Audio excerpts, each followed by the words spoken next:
Welcome to Tales from the Fandom, a podcast that brings a special guest out of the multiverse and straight to you. And now your host, David Ginsburg. Hello, everybody, and welcome to the latest episode of Tales from the Fandom. Today, I'm joined by local Floridian, just up the road from where I am, Tori Carlini. I am so happy that we finally got together and we are recording this episode. How are you doing today? I'm doing good in this perfectly normal state of Florida. Yes, perfectly normal, with air quotes around that. Oh, look, there's a giant alligator invading my yard again. Let me go brush it off. We are definitely the epitome. Like, whenever I see like wacky stories, I'm definitely like, yeah, that's 90% chance Florida. I know. I feel like I'm kind of grateful for the Tiger King. I'm like, see, crazy doesn't happen just in Florida. I have definitely heard and seen those memes as well about like, yeah, definitely not just Florida. Now, we have been following each other on the great, wonderful Twitterverse for, I guess, it must be at least a couple of years, maybe longer than that. I mean, I feel like I've had you as like I followed you and you've been following me for quite some time. Yeah, I feel like it's been at least it's been a few years. I think I can't remember. I know that I definitely tried to listen to a bunch of fandom podcasts and everything to try to for driving around and everything. Yeah, I think that's the one thing I wish I could go back and be like, keep track of is, how did I find this person? And what was it? Like, it's probably tabletop related, I imagine. I know. I know when I started a certain tabletop show, I know I started to follow a lot of things. And when I started tabletops, I was just like, okay, I gotta get all the information I can. Yep. But we've got a lot of fandoms that you're into that we're going to jump in and talk about. And one of them is, you had told me that you are basically a Final Fantasy addict. Yes, I am. Take me back. When, how, which game, like, what was your start with Final Fantasy? It's actually funny. It was Toonami because they had a Final Fantasy X commercial, and when they were reviewing the game, and I'm like, wow, this looks amazing. And I'm like 10 years old at the time, 10 or 11. And I'm like, holy cow. And they're showing this review of this game that just came out and the CGI for it. And it just didn't look like these Mario or Pokemon or Yu-Gi-Oh! Or whatever games I was playing at the time. I'm like, I want to play this. So I was just like, Mom, you got to get me Final Fantasy. You got to get me Final Fantasy. And so she got them on eBay. She's like, okay, which ones do you want? And they were the PS1 versions, of course. And I was an idiot. I skipped over Final Fantasy VII because I did not like the cover. Okay. And so I saw Final Fantasy 89. I'm like, oh, those must be the latest. I want those two. And I loved the cover of Final Fantasy VIII at the time because it looked so romantic. And I don't know why this is going to sound weird, but it had like a World War II feel to it, romantic feel. And I just remember getting into it and the summons when you first play Final Fantasy VIII and when in that opening movie the opening movie of Squall and Cypher fighting each other. Right. Like, that still is just one of the best, like, intros I've ever seen. So, I gotta ask, were you disappointed when you loaded them up and you're like, that's not anything that looks like what I saw on TV? A little, but at the same time, I was amazed with the story, if that makes sense. Mm-hmm. Like, it was still good and everything, and still, I loved when it did the breakaways from the in-game to the CGI moments. I loved those. Okay. So you played 8 and 9. Did you ever get 10? I did get 10 when we got a PS2 finally, and I got stuck on it so many times. There was one part where I didn't realize you had to attack the tentacles. And so I kept attacking the little NPC guys instead of like the big Sin thing. And that took me about 4 hours till I was like, oh. So I kid you not, I was basically attacking the little NPC little boss minions for about 4 hours. So I realized, look, what's his name? Waka was like, attack the head, attack the head. I'm like, oh, I was supposed to do that. Yeah, I was watching a streamer recently. He had never played Final Fantasy X, so he was going through it, and he got to that section, and he had started down that route of he wasn't sure what he really needed to be doing, and he had the wrong like group of people in there. I was like, you just gotta switch. You gotta do not what you're doing. Like trying not to backseat game too much, but it's like you gotta correct yourself there. Yeah, and I don't think I got that far when I was younger because I played sports at the time and I got distracted with school life. So sadly, I never fully beated the game until years later, and then I just cried at the ending. So of your Final Fantasy addiction, do you have a favorite? I know that's like a loaded question when it comes to Final Oh god, Fantasy. because each one is special. Like, um, I really love Seven, like everyone else does, but one that I feel like needs more love is Final Fantasy VI. Okay. I would love to see a remake of that one because it was so beautiful, and there wasn't just one main character, there was multiple main characters, and the story about the Magitech and magic being gone from this world and coming back from this one person and with summons, which were basically being these espers being used, their magic being drained away from them, and then spoilers, the world actually ends in the game from a crazy clown. It's just Mm-hmm. like it sounds like pure chaos, and then when you focus on the characters' stories, it's just like, oh god, this is so. I'm like, this is good. Yeah, it is. I always hear a number of different things when it comes to Final Fantasy. It's always people of my age, it's like Final Fantasy VI, like that's their go-to. Then there's the generation of Final Fantasy VII, and then Final Fantasy X are basically like the three top tier ones that I always hear. Like, oh, this one's the best, and this is why. I have never played six, which is a shock to everyone that I tell. I just don't know why I fell off of it. I never got into it. Never had the Um, game. I would definitely recommend if you can just buy the mobile version. It's easy to play, and you can play it whenever. Yeah, I just have to make sure that I have like, the 60 or 70 hours to sink into it. Yeah, actually, it's funny. The main Final Fantasy that I've beaten like 5 times is the original one that I had on the Game Boy Advance. Oh my goodness. Yeah, it is I mean, Final Fantasy is just something where it boggles my mind every time that there's something new that comes out with it, something like the next new game. Um I'm always intrigued by them, and I always wait to see. I wait to see them now. Number one, because like games are expensive beyond Yeah. what I normally invest. And it's like, okay, like I want to see the style because I prefer like the classic fantasy type games. I'm not more of the Final Fantasy 7, Final Fantasy 8, like technology, current, spacey, sci-fi fantasy Yeah, ones. then I would definitely recommend Final Fantasy 5, Final Fantasy 4, and Final Fantasy 12 most certainly for you. Yeah, I love Final Fantasy 4. It is probably one of my favorite video games of all time. I love it, fell in love with it. Remember sleepovers while we played and like the moments like that came out and it's like, "Oh my gosh, I can't believe this is I happening." remember getting out my DS and I just fell in love with it because I kept hearing about it, but there was nothing I could play it on. And so when I finally got my hands on it, I loved it. The voice acting was amazing for it, and it made me cry so many times. The twins, those the little 4-year-old or 6-year-old twins, Mhm. sacrificing themselves. I'm like, ah.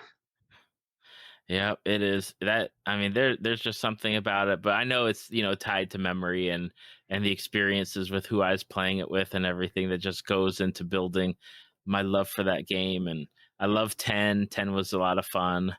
10 was. I know it gets a lot of like, they're like, oh, the voice acting was terrible. I'm like, it was top notch in the early 2000s. I know that there's a lot of like just like with the voice acting. I think the other thing is that a lot of people hate that they're railroaded. That it's like, okay, just follow the path and keep going in essentially what is a straight line until you get like the airship, and then Yeah, you're free to roam around. yeah, I actually kind of enjoyed that liner storytelling because when it gets to open world, you kind of would be like, what do I do now? Or then it's just like you're too scared to advance with the story because there's too many side quests. You're like, what if I don't finish that? What if that's important? Exactly. Now, I will say that I do not like trying to get some of their special weapons. I remember that I gave up during the lightning one, where it's like dodge 100 lightning bolts in a row. No, I can't do No, that. no, I can't. I never got Cloud's ultimate because you had to beat like you had to do that golden saucer fighting thing for 1,000 rounds, Mm-hmm. and I'm like, I can't do this. I can't. That's impossible. So please, Square, get rid of that one. Like I could do Yeah, any other ultimate attack one, but besides that one. I'm intrigued by the re-release of Final Fantasy VII, which by the time this episode comes out, it should be out by then. Mostly because I'm not into like the actiony type of RPG games where you're running around and like actively hitting stuff. I'm more of that turn-based, like, okay, it's my turn, your turn, or let the timers fill up and then let me have my choice. Like Yeah. that's my kind. And I've heard that the remake is going to have that, like you can switch between the actiony type running around versus like the original type of gameplay, and I'm hoping that's true. I'm going to have to wait for people to review it and let me know. I know with the demo it was pretty fun. It got a little bit tricky at times, but I enjoyed the challenge and everything. And it still just felt like it was weird. It's going to be weird to say. It felt like you could see the original one in it, if that makes sense. Mm-hmm. Like, I was worried with the original trailers that they did with the remake. I'm like, that doesn't look anything like the original. And now it does. And I'm like, oh boy. One of the things I'm curious about, because you noted that you're into the Final Fantasy 14 MMO. Are you still into it? Like, is that still a thing? Yes, I play it all the time, and I love helping people in it. Like when I have new friends that play, I'm like, just let me know if you need help, okay? What's the draw for the MMO? Like, I understand because I come from like the way back MMOs, like EverQuest and Star Wars Galaxies, and when World of Warcraft was first getting started. I'm so mad I What? never did Star Wars Galaxies. Oh, I love Star Wars Galaxies, but that's another conversation. Um, but what's the draw for people getting into the Final Fantasy MMO? Well, I'm not sure with the original ones because 1.0 was the disaster, right? Right? Yeah, I heard they scrapped it and redid I'm everything. actually kind of sad I never did that one because all my friends were like, I'm like all excited, I'm like, so how is it? How is it? Don't play it. Don't play it. Retreat. Don't play Hmm. it. I'm like, okay, so I just went back to Dragon Age. Um, but then when you hear like when they're like, oh, we're going to scrap and re-release it, and we're going to do beta for it, I'm like, okay, I don't care if it's bad or good, I gotta try it out. And so I did. I made a Kekro monk who was the most adorable, who's still the most adorable thing ever, and I just got drawn in. It had a traditional, very traditional kind of anime-ish story at first. Like hero goes on a journey, gets into finds a bit of disasters and everything. I think what is amazing is that you can do multiple classes and you can play as one character. And the dungeons want you to work together, and there's never that alliance versus the horde feel like, oh, this group is better than the other. It's just like, no, you all got to work together and everything with these dungeons, with these amazing trials, which are basically these giant boss battles. Like the first one is against Ifrit, and which is amazing, and each it's basically like summons, If that makes sense. Mm-hmm. There's a lot of things with drawing. Like, there's a very good crafting and gathering system, which people get addicted to. Like, you will just run around in the towns and you'll just see the people doing the crafting. Mm-hmm. And I really loved how the outfits were very gender equality. Like, it really surprised me. Like, for example, there was these, like, subligar panties, which my character had to put on. And then next I know, I see a guy running around in it. I'm like, okay, you have my attention game. Is it easily accessible for new players? Because I know coming into an MMO is definitely something where if you're not in it from the start or in it at like one of these points to get in, it's like there's just so much to do. There is a lot to do, but at the same time, if you want, you can take your time, luckily. And I think doing the grind is worth it, though a lot of people have been buying the boost packs and story packs to get to the latest patch, and then they're like, I don't know what's going on. I'm not attached to any of these characters. And I'm just like, dude, F you, F you, F you. And so I would definitely say doing the story, even grindy Realm Reborn, because it is such a grind. But when you get to Heavensward, it's just like, oh my gosh, this is amazing. The story is really good. Shadow Stormblood is considered the weaker storyline, but still a good storyline, if that doesn't tell you something. Like, it's still a good storyline, but not nearly as good as Heavensward or Shadowbringers. But it's still good on its own merit. But I would definitely say Shadowbringers, when you get to that storyline, it draws you in completely. Like, it does a very interesting take on the light and the darkness of that trope of light first dark. Mm-hmm. Absolutely. It's one of those MMOs where I've like looked at it and I know that I don't have time for an MMO. So I'm like, okay, you know what? I'll watch people play it, but it's definitely not something that I have the time to get into. But it's always been like I love the character designs. I love what they've been putting out, and I've been hearing great things about it. It's just not enough I time. love the Easter eggs they add. Like, when you're supposed to go investigate about Titan, there's this one NPC who will brag about beating Titan, and they'll be in this leopard gear outfit, which is probably the funniest thing I've ever seen. He's like, oh yeah, I beat Titus. And I'm like, congratulations.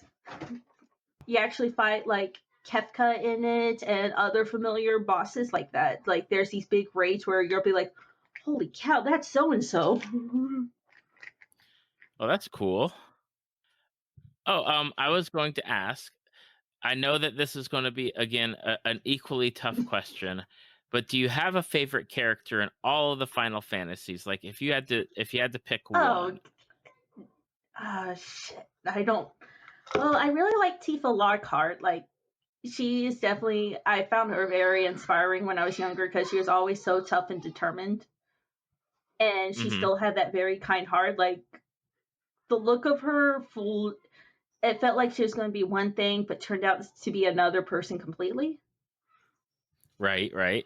On top of Final Fantasy, there's a whole nother video game franchise that has been around for almost as equally long, if not longer. I'm not exactly sure because I own one of the games and I've never even taken it out of the shrink wrap, which is ridiculous. Shame on you. But I know, shame on me. But it is a series that I have heard so many great things about. It's got a new game out on the Switch, which is Three Houses, and we are going to talk about Fire Emblem. And I know that you said that you've only played three, which is like Awakenings, Fate, and Three Houses. I have Awakenings. That's the one that's in the shrink wrap currently. I don't even know where it is at the moment. I think it's in my desk drawer. And I've heard so many great things about the series, but I have not played it. So what is your draw to Fire Emblem? I actually have a confession. I played the DS version. There was a DS one that came out. I can't remember. I think it was something with the dragon in it. And I remember playing it, and it was in the tutorial, and they're like, well, you gotta sacrifice one of these people for you to live. And I'm just like, nope, I quit. I'm like, I don't want to sacrifice anyone. They have friends and family. But luckily in later games, you actually could turn that off, which kind of made me feel a bit better. Like, luckily, no one really died in my playthroughs, but still, I was just like, I don't want to lose my friends. I have heard, and correct me if I'm wrong, in Awakenings, if somebody dies, like that's it. Like there's no bringing them back. No, they actually start the casual mode in there where you could actually bring them back at the end of the fight. Gotcha. That's one of the things I had heard about. I was like, oh, you can make them like friends and like essentially like partner them up and build up like certain camaraderie with them, and then it's like, and then they Yes. die.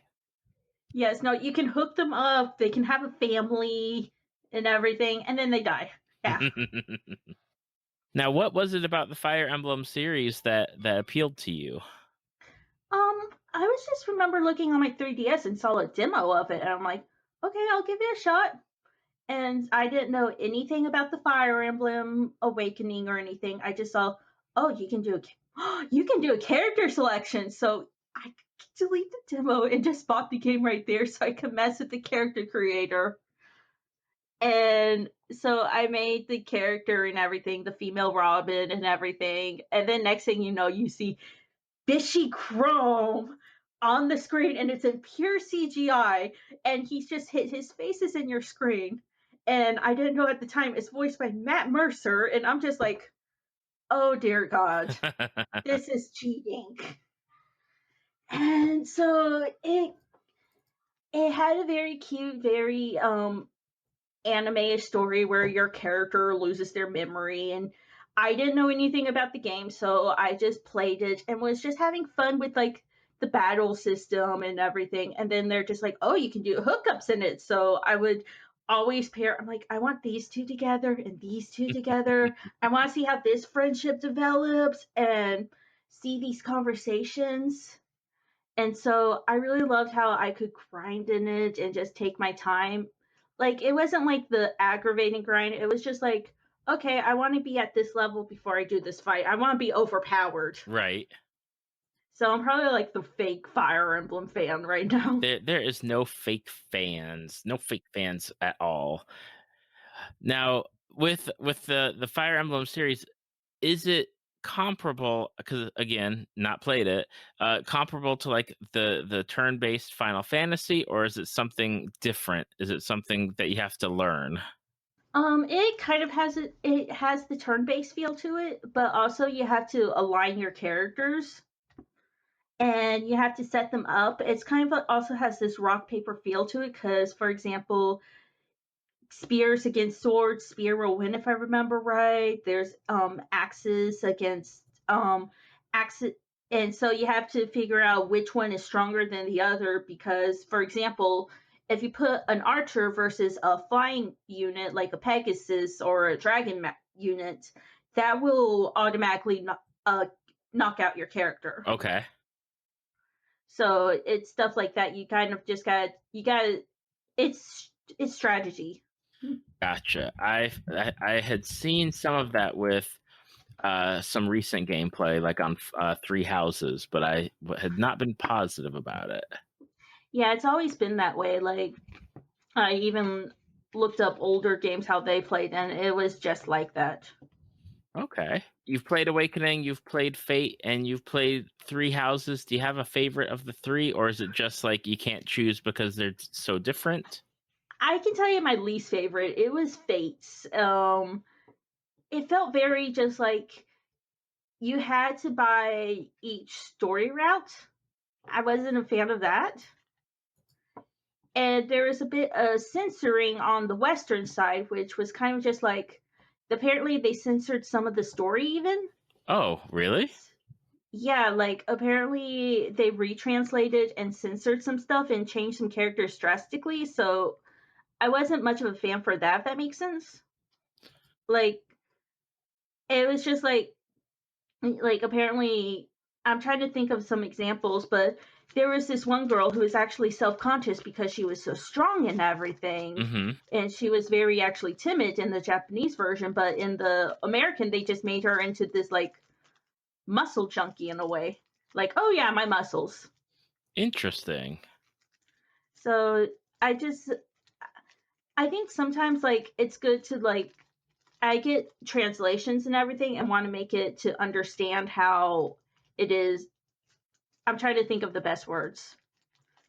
They try to make it more friendly for the West and everything, but I don't think it's okay to just fully censor something at times. Yeah, I know that I've seen some censorship stuff pop up. I kind of follow like video game websites to where I just get like the news and reviews and kind of see what's going on in the world of video games. And it's definitely something where they're like, oh, it's this way in Japan, but in America, we're going to make sure that they have even more clothes on, or change the change the character's motivations or thoughts, or like you said, remove a part of the storyline. It's like I just don't get it sometimes.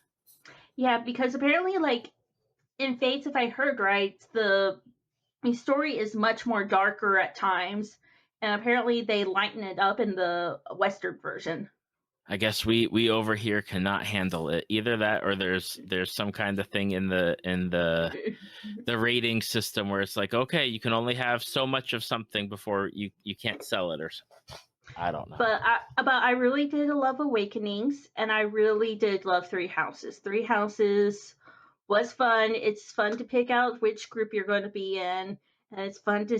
And probably the stressful part is being like, okay, these kids, which you end up getting attached to, if they're not in your class, if you don't recruit them by your class by this certain time, when they're adults, you have to kill them. That is not cool. No, and I'm just like, so you kind of get stressed out with that, but then at the same time, you're just like, I have to accept it. Right. Do you I know with Three Houses they have the again, you pick between one of the houses to join and deal with. Do you have a favorite? I heard it's like, it's sometimes there's definitely a rivalry of who like people favor.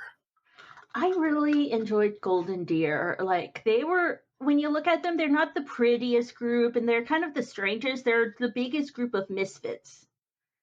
And they're very special in that way to me because they aren't the bishies, they aren't the waifus or anything. They're just a bunch of kids, it looks like, with terrible haircuts.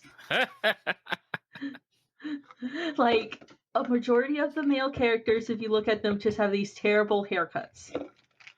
That is always something. I mean, you always see the game, especially when it's like a strategy game or like a Final Fantasy or a Fire Emblem, and you see the character's hair. It's like, I don't even understand how that works.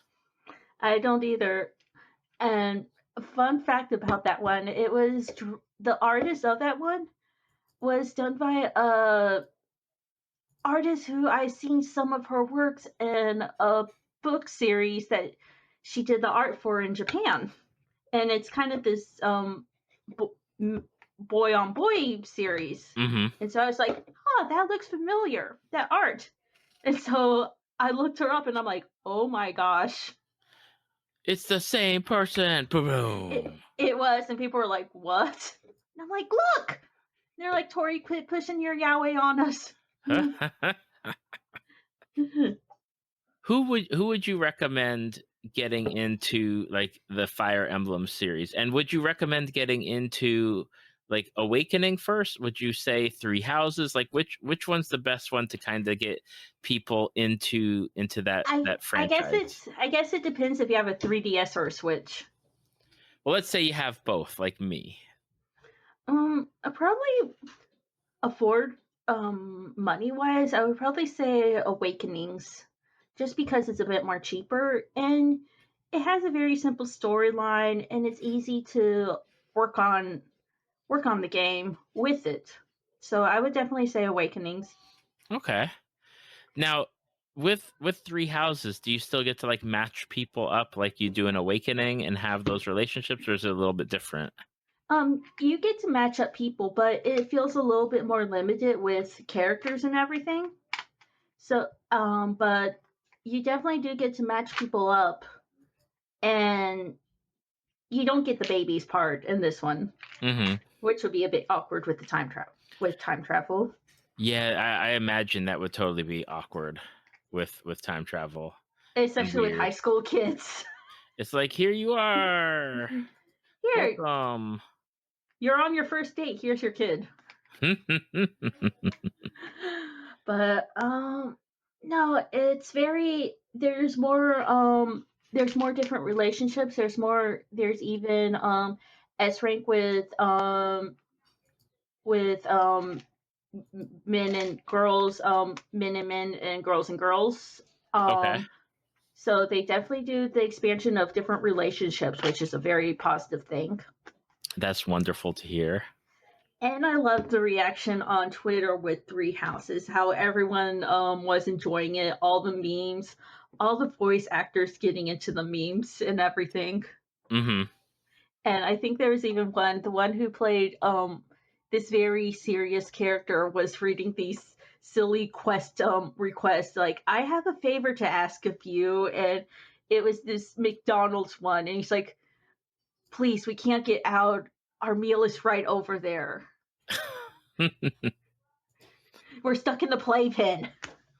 We can't get out. And I don't know why it still makes me laugh. We've talked about some really old school video game franchises that, I mean, they continue to today. I'm almost wondering when the next Final Fantasy. I mean, obviously the remake will be out by then, but I'm waiting to see like what their plan is for the future. I actually heard a rumor. I don't take me on this, but there was this they had what are those those little movies that they do? It's not actually demo movies that they do to display the power of a console. Oh, like Nintendo Direct or something like, or like that Kara like little movie. Yeah. They had Square Enix released a little movie like that, but it was about this witch lady and everything, and people were debating. It's called Agnes, and so it's about like this you're running away as this witch and everything, and people were wondering if this was the next Final Fantasy, and people are debating if this is going to be Final Fantasy 16 or not, because it got such a positive reception from this little movie demo. Okay, I don't think I've seen that. I'll have to check it after we finish wrapping up, because I'm definitely curious. It's something where I'm always interested to see what they're going to do next. I know that they have like grand plans, but at the same time, with the remake coming out and the new Switch Crystal Chronicles, I'm excited about that one. Oh, I'm looking forward to it, especially if they do like really good, like hopefully online connectivity to play. I'll be jazzed about that game. Same. Just good multiplayer, just playing with friends, and good. Just able to run around and play in the game. Mm-hmm. Now, with all this going on, you've got a whole new franchise that has started. I think I actually have the game on Steam, but I've never played it, so shame on me.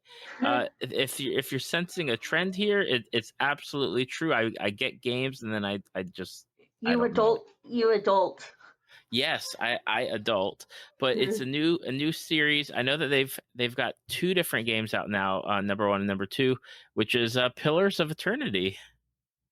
Yes. A funny story. I actually backed the original Pillars of Eternity on Kickstarter because I saw my Dragon Age fans really praising it and being like, "Oh my gosh, this is made by people who worked on Dragon Age and Baldur's Gate, and so we're going to back this." And I was just like, "Okay, I got to check it out." And it looked interesting to me. I didn't expect to get as deep as I did with it. I'm like, "Okay, I'll probably have more of a Baldur's Gate look of it, that bulgy, you know how it looks a little bit like your characters look like little blobs running around."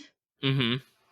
And I was expecting that, and I just remember seeing the behind the scenes development, and it just kept looking more and more amazing. And then when the game came out, I was just like, wow, it's a very simple the graphics aren't anything amazing, but it looks good from what you expect from a TRPG. Mm-hmm. And it's a very interesting story about how you're like this watcher, you basically see dead people. You see ghosts and dead people, and you see people's certain memories and everything.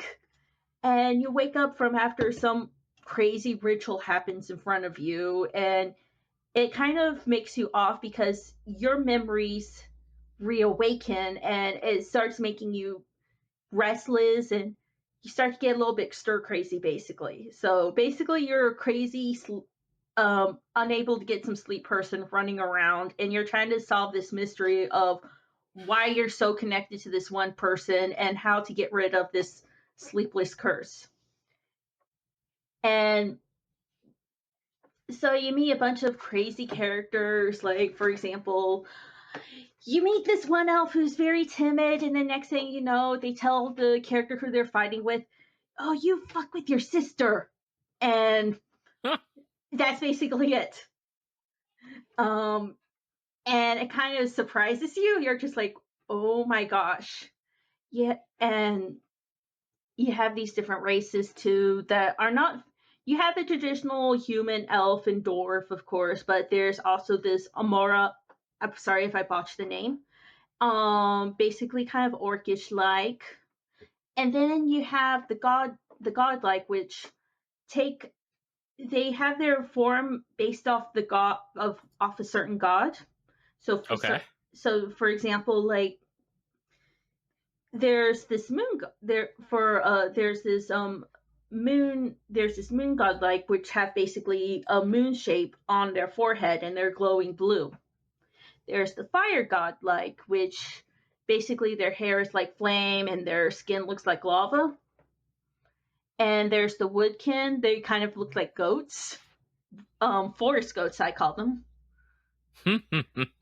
And then there's the death godlike. I wish I could send you an image of it, because they're just like, they don't have any eyes showing. Their eyes are completely covered with like this mold and everything, and only like one person reacts to you when they see you in game with like this creepy no eye person coming at you that looks moldy. But it's a very small fandom, but it's a fandom which I enjoy being in. I wish I could just describe it better, but it's very precious to me. It's very it's a story that it's fun to get lost in. And the characters, each one is special in their own way, like I said before. Like, there's even this crazy old fire priest, and you're like, oh my gosh, leave me alone, but I love you at the same time. Please take a shower. And just different characters like that. The second one recently came out a few years back after it had a big Kickstarter, which was really successful, which made me happy. It was fun too. It got it kind of stressed me out at times because they did this more heavy relationship system where I don't like the ones where it's just like every little thing makes a disapprove and approve thing with you. If that makes sense. Yep. It kind of just like, oh, my anxiety is kicking in twice as much now. But I did enjoy the sailing in it, and basically on the second one, you chase this god who's supposed to be dead, and he raises out from where your home is. He basically and you have to chase him because he has your soul in him, and only a part of your soul is in you. So you're chasing him across like basically this fantasy Caribbeans, and you get your main companions, and then you get these sidekick characters, which are pretty funny too. Not as much development with them, but they're still very fun in their own way. Right. And that system you can actually cross different classes. For example, you can have like a wizard and a thief together or something like that. Oh, that's really cool. I like that. Yeah, and so you can do different cross classes like that. Like mine was just the plain ranger and thief like cross combo. I'm like, I'm not original, okay? I'm like, just let me speed and stab. Exactly. Now, I've seen the game. I think that's why I actually have the first one, is because I backed it on Kickstarter way back in the day. Again, never played it, but the draw for you was your people that were into the Dragon Age games, and then like the way that it plays, and you said it plays really well. Like it's not just what you're expecting from like a Baldur's Gate style game. Like there's more to it than that. Yeah, it's very much more, I think. I mean, you kind of get the Baldur's Gate feel to it because one of the people who worked on Baldur's Gate was also in the project, but you also get its own unique stand and everything. Like if you love like games like Neverwinter Nights and stuff like that, or even the Divinity Original Sins, you would enjoy this one. And even with Pillars of Eternity 2, they even set up where you can play it like Divinity Original Sin, where each person has a turn to fight. Okay, that's cool. So I guess like the turn-based system is back in there. Yeah, turn-based. I'm all about the turn-based. I cannot I've seen people play like where it's everything's coming at you all at once and you're trying to manage every character that you have in your group. I'm like, I can't. Like even watching people like stream it, it's I cannot handle it. I tried that. I'm like, pause. I'm like, why don't you all just attack at once? And so I have to set up the AI very carefully. I'm like, please just use your magic, dude, and you just heal. No, the healer, don't attack. Bad healer. Yes, that is one thing where I cannot with like the constant having to like redirect people and like know what each person has. Like I need time. I need like the moments to be like, okay, I know what you have. Let me scroll through your choices. You guys stay over there and let me work on it. Okay, don't hit me. It's actually funny, like with a game like that, the one that I actually understood was this Pathfinder Kingmaker game that came out, because I understood what the spells were, because I'm like, oh, I'm adept in Pathfinder. I can do this. Yes, I've watched somebody stream Pathfinder. I think they put over 100 hours, probably more than that, to try and finish the story. You can get lost in that one too. It's another fun one, and they just finished a Kickstarter for a sequel for another Pathfinder tabletop, for another Pathfinder TRPG. I saw that. I had backed Pathfinder, like Pathfinder Kingmaker, and I did play it for a little bit, and then I was like, nope, this isn't my type of game. Like I'm happy I supported it, but I can't play it, guys. I can't. It's definitely one. It's just like it has its own certain crowd, I would definitely say. Definitely. And with that, I mean, we've covered all these great video games that are role-playing based essentially, but for the nitty-gritty, probably why we connected, I can't 100% confirm that, but you are into tabletop role-playing games, like the actual for real games. How'd you get into it? Actually, I was a heavy RPer in Final Fantasy 14, and someone in the same guild I was in was just like, hey, I'm in this Pathfinder tabletop. I was wondering if you wanted to join us because we need another player. I'm like, okay, sure. I was a bit nervous. I'm just like, because I was always curious to try the tabletop, but I went to a conservative school where it was the devil's work. Mm-hmm. That type of stuff. Where they were just like, it will summon the devil or something. Yeah, my high school after my 9th grade had banned Magic the Gathering cards. Yeah, my school even banned Pokemon because they were pocket monsters and Japan worshipped it. Yes, because that's a bad thing, and 30 years later or so, it's still here. Yeah. But he was just like, hey, you want to join us? I'm like, okay, sure. So yeah, I was trying to read as much as I could, and I was watching I think I still have it saved about how to play an Oracle of Life and Healer, and was just watching as much information I could with Pathfinder stuff. And even fell into a certain show, which we all know about. But so I started, and I was very nervous my first time. It was a different DM than the one I have now, and apparently this guy was known to kill off people. And Well, that's wonderful. yeah, he would just kill off people. And so even my friend was just like, just a heads up, don't get attached to your character. This guy, we have multiple player characters die because of him.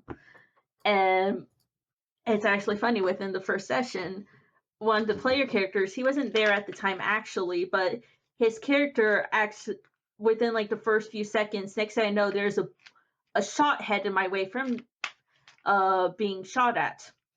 So it was interesting, and that DM left, and then a player decided to become the DM for this campaign, and we're still in the same campaign even to this day, and it started in 2015. Oh, that is incredible, especially for keeping a game going that long. Yeah, we've had a few different people in there, but it's been the same constant party the whole time. And we just finished another book of this big campaign we're in. It's called Zygest. It's this Pathfinder campaign, which is this steampunk fantasy. And so you'd have your different Pathfinder classes and everything. Like, for example, I'm a halfling. Halflings represent. Yes, halflings need more love, and I could go on a rant about how I am so mad that there's not enough portraits in TRPGs with halflings. But anyways, yeah, I play a halfling, and she survived all this, and even had her badass moments.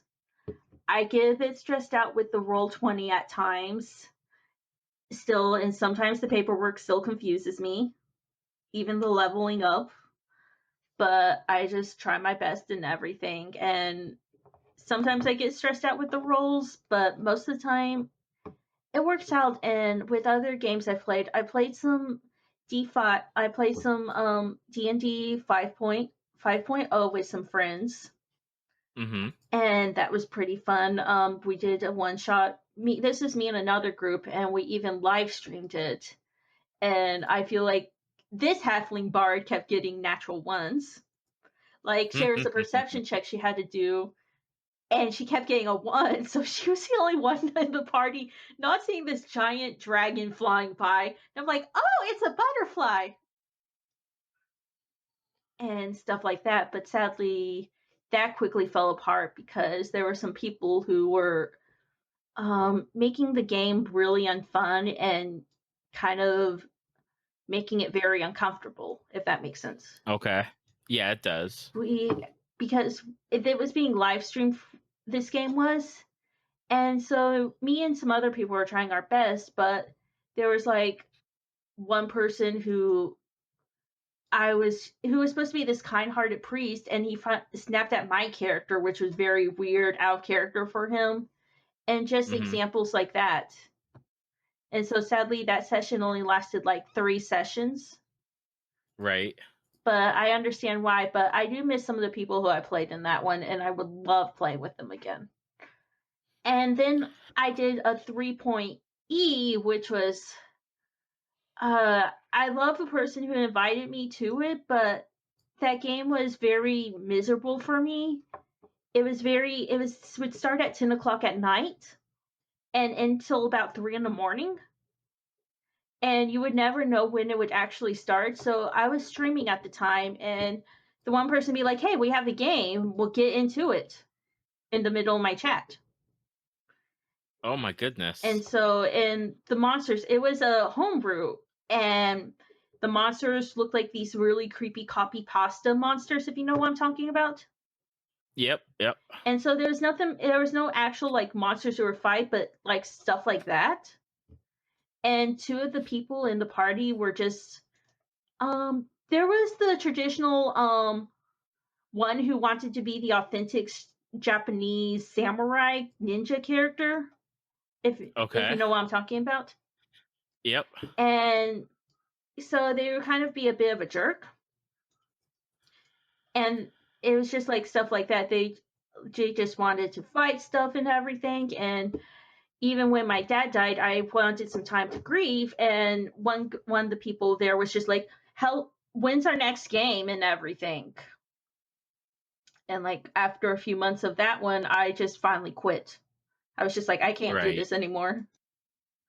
Exactly. Yeah. There's certain times where it's just like you just gotta be like, I'm done. I can't do it. Like this isn't the thing for me. And I've had those experiences at the table where I've tried to play with people or tried to play with a certain style of game. It's just like, no, you know what? This is meant for somebody, but it's not meant for me. Yeah, and I think another pushing point was that I played a male character, and they got me into. They had my character roll to wear this one belt, which I felt like my character wouldn't be wearing anyways. And for some reason, he wore it and turned into a Uh woman. huh.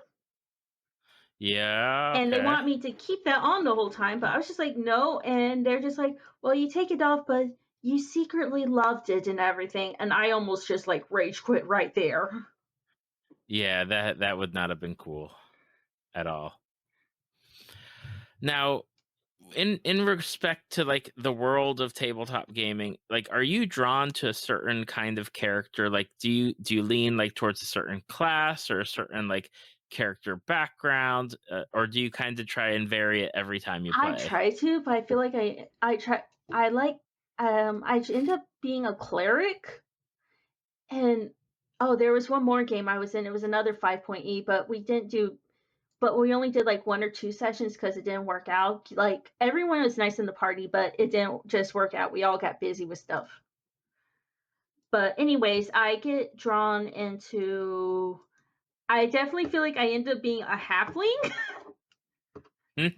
I tried to do other like half elf or Asimirs or stuff like that, but I end up being a halfling, and I end up being like a cleric. It feels like, or a healer type, Okay. oracle cleric, and I also end up being a bard. Though I'm a terrible bard, think I actually seduced a person one time as a bard. I seduced the bad guy. I did that stereotype of seducing the bad guy and everything, and the party won't let me down for it now. And so, yeah, I try to do different ones. I definitely try to do the thief and everything. Like I prefer I what's nice about the physical classes is that you don't have to deal with all the different spells and everything, which can be overwhelming. But Yeah. I also enjoy finding the spells too, if that makes sense. When you do a good spell, I Oh yeah.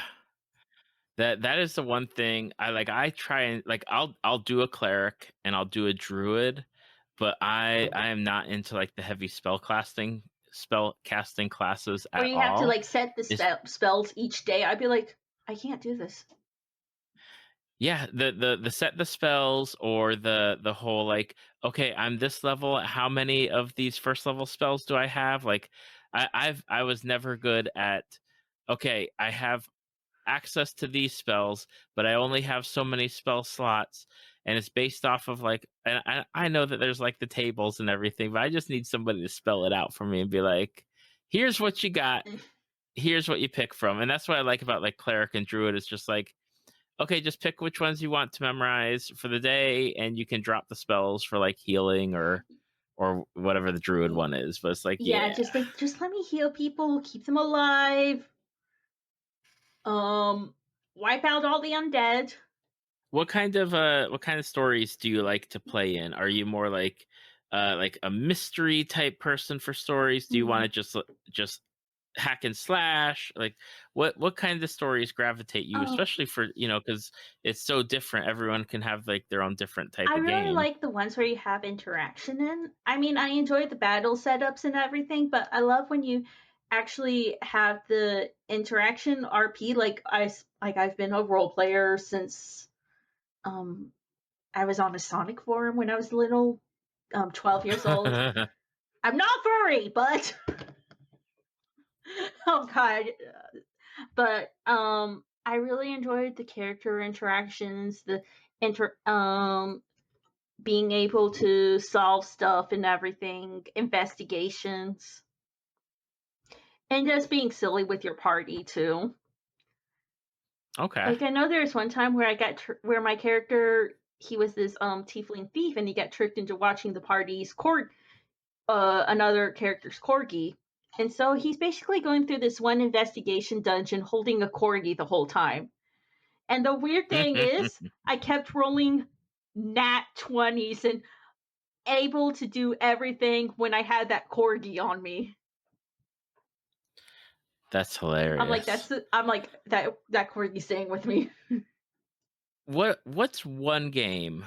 I mean, there's so many games out there, but is there one game that you're like, I want to try this game. This is like the game where I want to play it. I want to dive into it. Everyone keeps talking about it, and it's just the game that I like. The game that you want to try out. I kind of want to try out the Vampire the Masquerade. Mm-hmm. It looks intense, but at the same time, I really want to try it. And I wouldn't mind trying a Shadowrun too. Like I Mm-hmm. played the TRPGs of that one too, and they seem interesting. I really like the feel of a dystopian future where magical creatures exist, but it's still still very cyberpunk. Okay. I find that interesting, and I find the Vampire Masquerade one. It just seems interesting about the different vampire clans and everything. And I want to see what that whole thing is about because I still don't get it. Like, do you fight in it or is it just socialization or something? uh, Coming from a person that played it back in college, so again, I got like 20 years of time passed since then. Uh, if there was fighting, it would take hours to resolve because you can do so much, and if there's so many PCs and so many NPCs that you're fighting. But there's a lot of like social, like and political type of interactions, and I don't want to say combat, but where you can like use your status to kind of push what you want to do. But it really depends on the person that's running the game and how that they want to set it, because you can have so many different like styles of gameplay going on with Yeah, it. like I know that there's like even like a werewolf vampire or something in that one. I know that there's like vampire and there's werewolf and there's mage and hunter and there's all sorts of like if you have a type of character you want to play, I'm sure you can like figure it out. It just really depends on like how you want to do it, or the game system, or which style of game. But yeah, that's one I definitely really want to do, and I feel like having me would be a troll and just make an Edward Collins in it. It'd just be like, say it, say what I am. You're a vampire, dude, just like the rest of us. Oh my goodness.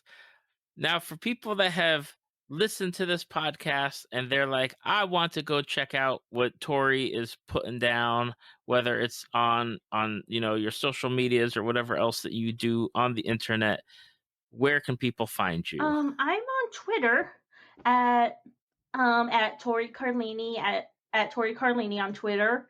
I'm on Tumblr as Totoro Tori, if anyone uses Tumblr. I'm on Twitch as T Carlini, where I don't stream anymore, sadly, but still watch people. Okay. But not much else. I mean, if you ever want to play Final Fantasy 14 with me, and if you're on Crystal server, just set up a ask and everything. Okay. Or I bet they could follow you on Twitter and be like, hey, I'm going to play, hook me up. I can't get you the game, but I can help you out. Well, there you go. You can definitely get some help from Tori in Final Fantasy 14. Just give her that follow on Twitter and send her a message and be like, "Help me, I'm new. I need help." Yes, send that. But Tori, I want to say thank you so much for taking the time out of your schedule and everything that's going on as we record this at the beginning of April. And since we're both in Florida, we just finally got like the stay in notice for the whole state. So yay for that. But thank you so much for joining me on the podcast today. And I hope that you get to try out Vampire and Shadowrun in hopefully the near future. Yeah, and thank you for having me on here. It was very nice interacting with you on here. Thank you for listening to Tales from the Fandom. Subscribe to us on iTunes or your podcast app of choice. Follow us on Facebook at www.facebook.com/Tales from the Fandom to see photos, links, leave feedback, and check out upcoming guests. If you'd like to be a guest, email David at talesfromthefandom@gmail.com.